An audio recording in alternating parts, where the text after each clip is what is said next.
ಎಲ್ಲರೂ ಆರಾಮವಾಗಿದ್ದೀನಿ ಅಂತ ಭಾವಿಸ್ತೇನೆ.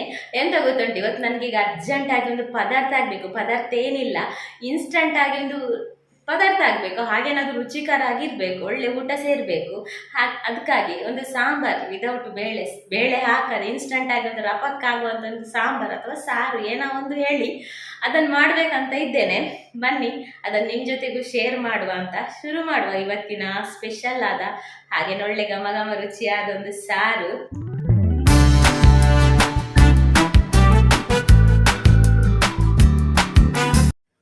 ಇವತ್ತಿನ ಸಾರು ಮಾಡಲಿಕ್ಕೆ ನಾನಿಲ್ಲಿ 2 ಟೊಮೆಟೊ ಹಾಗೆ 2 ಕಾಯಿ ಮೆಣಸು ತಗೊಂಡಿದ್ದೇನೆ.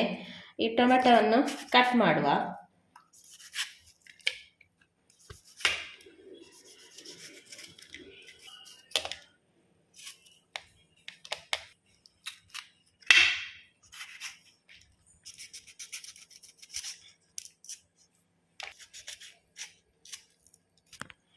ಇಲ್ಲಿ ಸ್ವಲ್ಪ 1.5 ಕಪ್ ಅಷ್ಟು ನೀರು, ಹಾಗೆ ನೀವು ಕಟ್ ಮಾಡಿದ ಟೊಮೆಟೊ, ಕಾಯಿ ಮೆಣಸು, ಹಾಗೆ ಒಂದು 4 ಎಸಳು ಬೆಳ್ಳುಳ್ಳಿ, ಹಾಗೆ ಒಂದು ಅರ್ಧದಷ್ಟು ಈರುಳ್ಳಿ, ಸ್ವಲ್ಪ 1 ಹಿಡಿಯಷ್ಟು ಕೊತ್ತಂಬರಿ ಸೊಪ್ಪು.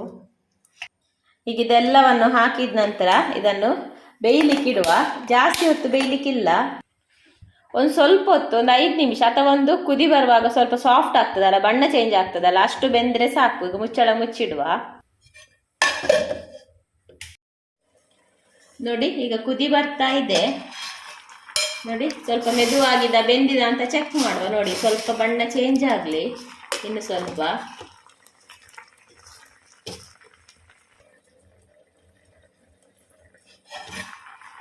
ನೋಡಿ ಈಗ ಸಾಕು, ಟೊಮೆಟೊದಿಂದ ಸಿಪ್ಪೆ ಎಲ್ಲ ಬೇರೆ ಆಗ್ತಿದೆ. ಗ್ಯಾಸ್ ಆಫ್ ಮಾಡುವ. ಈಗ ಇದನ್ನೊಂದು ಸ್ಟ್ರೈನರಿಗೆ ಹಾಕಿಡುವ, ತಣ್ಣಗೆ ಆಗಲಿ.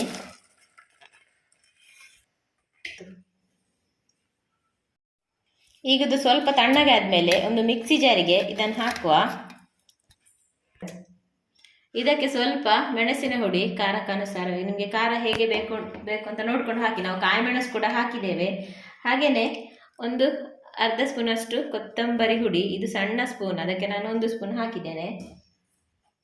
ಹಾಗೆಯೇ ಚಿಟಿಕೆಯಷ್ಟು ಅರಶಿನ, ಮತ್ತು ಸ್ವಲ್ಪ ಹುಣಸೆ ಹಣ್ಣು ಹಾಕಿ, ಹುಳಿ ಹಾಕಿ ಇದನ್ನು ಗ್ರೈಂಡ್ ಮಾಡುವ.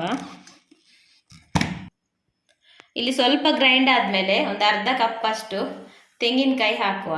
ತೆಂಗಿನ ತುರಿ ಸೇರಿಸಿ ಈಗ ಇದನ್ನು ನೈಸಾಗಿ ಗ್ರೈಂಡ್ ಮಾಡುವ.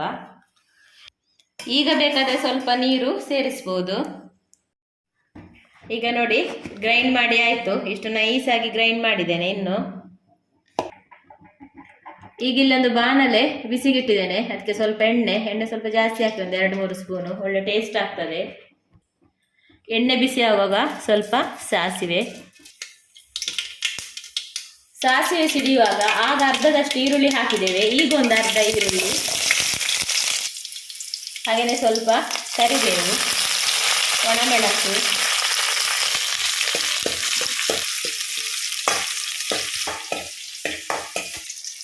ಹಾಗೆಯೇ ಸ್ವಲ್ಪ ಹಿಂಗು.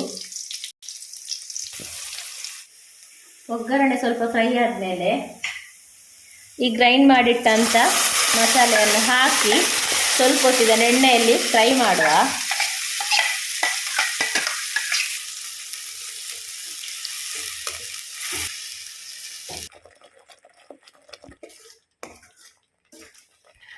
ಈಗ ಫ್ರೈ ಆದ ನಂತರ ಟೊಮೆಟೊ ಬೇಯಿಸಿದ ನೀರುಂಟಲ್ಲ, ಟೊಮೆಟೊ ಬೇಯಿಸಿದ ನೀರನ್ನೇ ಹಾಕಿ ಮಿಕ್ಸಿ ತೊಳೆದ್ರೆ ಆಯಿತು.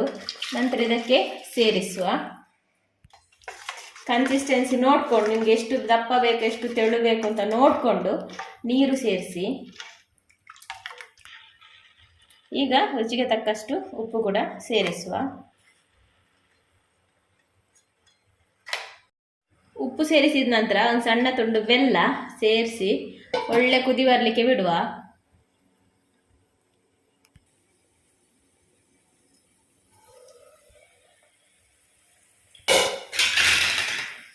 ನೋಡಿ ಒಳ್ಳೆ ಕುದಿ ಬರ್ತಾ ಇದೆ, ಸಾಕು. ಇನ್ನು ಬೇಕಾದರೆ ನಿಮಗೆ ಕೊತ್ತಂಬರಿ ಸೊಪ್ಪು ಉದುರಿಸಿ ಅಥವಾ 1 ಸ್ಪೂನು ತುಪ್ಪ ಹಾಕಿದ್ರೂ ಆಗ್ತದೆ, ಒಳ್ಳೆದಾಗ್ತದೆ, ಒಳ್ಳೆ ಟೇಸ್ಟ್ ಆಗ್ತದೆ. ನಾನಿಲ್ಲಿ 1 ಸ್ಪೂನ್ ತುಪ್ಪ ಹಾಕ್ತಾ ಇದ್ದೇನೆ. ಇನ್ನೂ ಒಂದು ಟಿಪ್ ಹೇಳ್ತೇನೆ. ನಿಮಗೆ ಸಾರು ತುಂಬ ತಿಕ್ಕಾಗಿ ಒಂಥರ ಮಂದ ದಪ್ಪ ಬೇಕಂತಿದ್ರೆ ಕಾರ್ನ್ಫ್ಲವರ್ ಅಥವಾ ಕಡಲೆ ಹಿಟ್ಟನ್ನು ನೀರಲ್ಲಿ ಸೇರಿಸಿ ಇದಕ್ಕೆ ಹಾಕಿ ಕುದಿಸಿ, ಅಥವಾ ಗ್ರೈಂಡ್ ಮಾಡುವಾಗ ಒಂದು ಅರ್ಧ ಸ್ಪೂನಷ್ಟು ಬೆಳ್ತಿಗೆ ಅಕ್ಕಿ ಕೂಡ ಹಾಕಿದರೆ ಆಗ್ತದೆ. ನೀವು ಟೊಮೆಟೊ ಎಲ್ಲ ಬೇಯಲಿಕ್ಕೆ ಇಡ್ತೀರಲ್ಲ, ಆವಾಗ ಒಂದು ಅರ್ಧ ಸ್ಪೂನ್ ಅಕ್ಕಿ ಕೂಡ ಅದಕ್ಕೆ ಹಾಕ್ಬೋದು. ನೋಡಿ ನಮ್ಮ ಸಾರು ರೆಡಿ ಆಯಿತು. ಇನ್ನು ಗ್ಯಾಸ್ ಆಫ್ ಮಾಡುವ.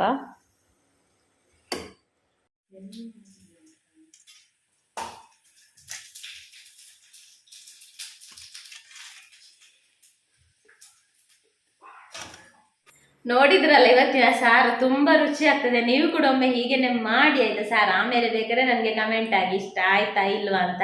ಆಯ್ತಾದ್ರೆ ಈ ಸಾರು ಉಂಟಲ್ಲ, ಇಡ್ಲಿಗೂ ದೋಸೆಗೂ ಹಾಗೆ ಅನ್ನಕ್ಕೂ ಸೂಪರ್ ಆಗ್ತದೆ. ಎಲ್ಲದಕ್ಕೊಂದು ಒಳ್ಳೆ ಘಮ ಸಾಂಬಾರು ಸಾರು ಅಂತ ಹೇಳ್ಬೋದು. ಆಯ್ತಾದ್ರೆ ಇವತ್ತಿನ ಇನ್ಸ್ಟಂಟ್ ಆಗಿ ಹಾಗೆ ರುಚಿ ರುಚಿಯಾಗಿ ಘಮ ಸಾರು ನಿಮ್ಗೆಲ್ಲ ಇಷ್ಟ ಆಗಿದೆ ಅಂತ ಭಾವಿಸ್ತೇನೆ.